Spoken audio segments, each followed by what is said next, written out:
Hey, my friend, you probably already know this, but strong, healthy teams don't just happen by accident. They're built when we as leaders actually invest in our people, understand our own strengths and blind spots, and are intentional about creating a healthy team culture. Hi, I'm Robin Kent, and welcome to Teamwork Made Easier. In this podcast, we'll explore how people are wired and how to leverage our strengths, navigate those frustrations, and build that trust so teams can collaborate more effectively. Because one thing I know is this: when people are understood and supported, they don't just perform better, they start to love what they do and who they work with. So grab your coffee, lean in, and let's make teamwork easier starting today. Hey, my friend, welcome back to Teamwork Made Easier. This is where I help leaders and future leaders figure out how to make sure everybody gets along and you as a leader actually enjoy who you're working with and who you're hiring to have on your team. So today what I want to talk about is that moment a conversation starts to escalate. Did a picture of something pop in your head when I said that? The moment a conversation starts escalating and you're like, oh crud, wait a second. What just happened here? And you usually can tell this, whether it is by body language or by the tone of voice, the eye contact of them like staring through your soul, different things like that. The conversation speeds up, it's back and forth, and you're just like, whoa, I was not expecting this. Or sometimes you might be like mid-conversation go, well, I kind of did expect this because I knew this topic was going to be hard to deal with. Hey, I have been there. I've totally been there. I mean, working in the school system, in retail, in the casinos, in, online space, I have dealt with those conversations that you're like, whoa, wait a second. I did not intend that to go in that direction. Or you walk into a conversation and you're going, okay, this is not going to be easy. I need to be mindful of how this conversation goes and making sure it does not start to escalate.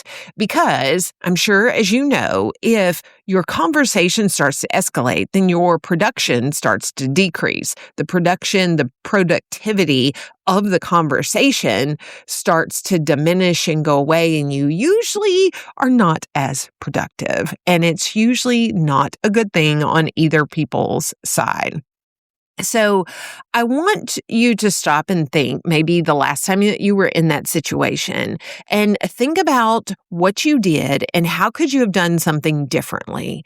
Because even though your intent may have not been to frustrate them, to irritate them, to create this escalation, but at the same time, you have to be thoughtful about what was the impact of what you said or what you did. So your intent was not to create chaos and frustration, but what did the actual impact create on that individual in front of you or individuals in front of you? So I know, our human flesh, many a times we want to defend ourselves or we want to interrupt. We want to prove our point because we get defensive. It's like this wall comes up. It's just human flesh, natural nature that things just go, whoa, wait a second. Okay, I feel darts being thrown at me or I feel like gunfire might be about to happen. So I'm going to put this wall up of defense.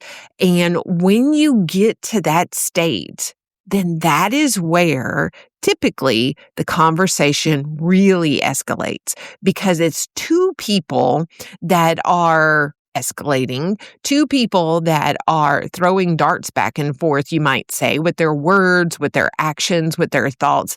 And it's just not a comfortable situation. It is not good. It is not good at all. And so I want you to start thinking now, how can I approach that differently next time? The next time I feel that a conversation may turn not so good, how can I get ready for it? Or if it does happen, I had no clue it was coming, how can I handle it? Because one thing I know in dealing with us working on our behavior and our reactions for decades is that if we develop a plan and we have the mindset ready to go before that situation comes, then we're going to manage it so much better. We're going to work through that challenge so much better. So I want you to start thinking now, whether it was maybe the last time you had something and you walked away from the escalated conversation. You're like, man, I probably shouldn't have said that. Or, man, I shouldn't have probably raised my voice because that was not good and that was not helpful to the situation. So I want you to think about maybe you as an individual, what you could have done different. But let's say you've never been in that situation yet. And so I want you to think about watching your tone. I mean, I don't know if you were like me, but as a teenager, I definitely heard from my mom, watch your tone with me. So we might say that to kids and we might think about that with teenagers and kids, but that's also with us grown-ups. We have to be mindful of our tone. It's not just the words that we're saying, it's the way we are saying it. And I guess I've said it so many times when my kids were growing up. They're young adults now, 26 and 28. And my son, who is 28, he reminded me a few years back, he was like, well, Mom, you always said it's not what you say, it's how you say it. And I was like, you're so right, right? But sometimes it's hard to remember that in the middle of the craziness, in the middle of the uncomfortable, in the middle of the tension. So I want you to start coming up with a plan. So here are my 2 things that you could start implementing to make sure that that conversation is not continually escalating and that you actually get somewhere with it. All right. So the first thing is slow down for a moment. Like, seriously, don't be ready to spit out words as soon as they stop talking. All right. Like, slow down, take a deep breath, just breathe in and hear what they have to say. Hear what they have to say. Listen to what they have to say. Not listen so that you can be ready to have your rebuttal ready, but listen like, what are they really trying to say? What are they really frustrated about? How can I maybe truly hear and listen to what they have to say and maybe take care of the situation and manage it from there?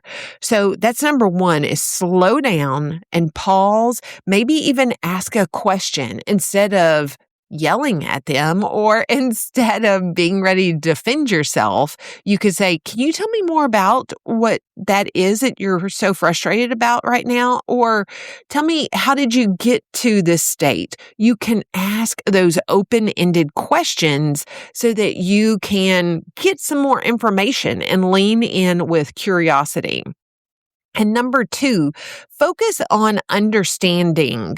Focus on understanding what is going on. Like, when you ask those questions of curiosity, lean in and try and understand maybe what got them so upset.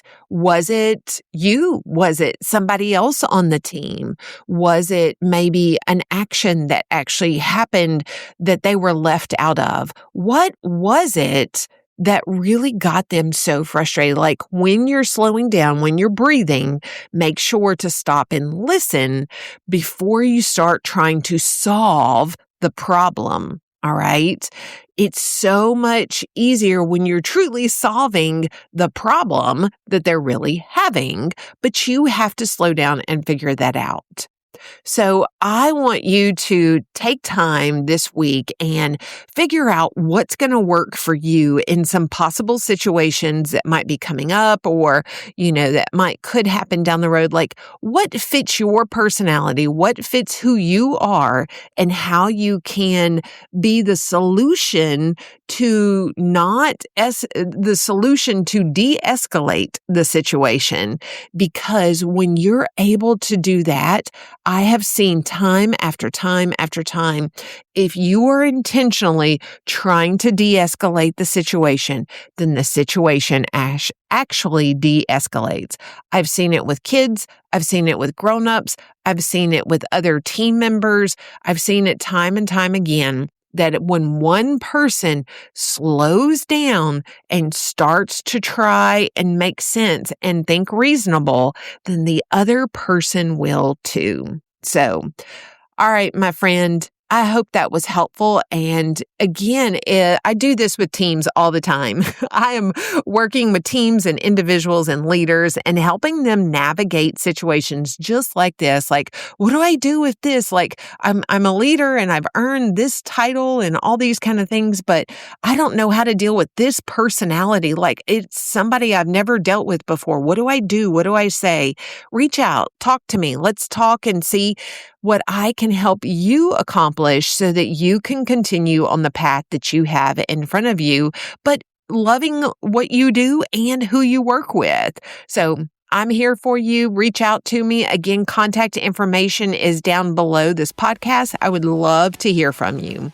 All right, my friend, have a wonderful day, and I'll be talking to you again really soon. Hey, my friend.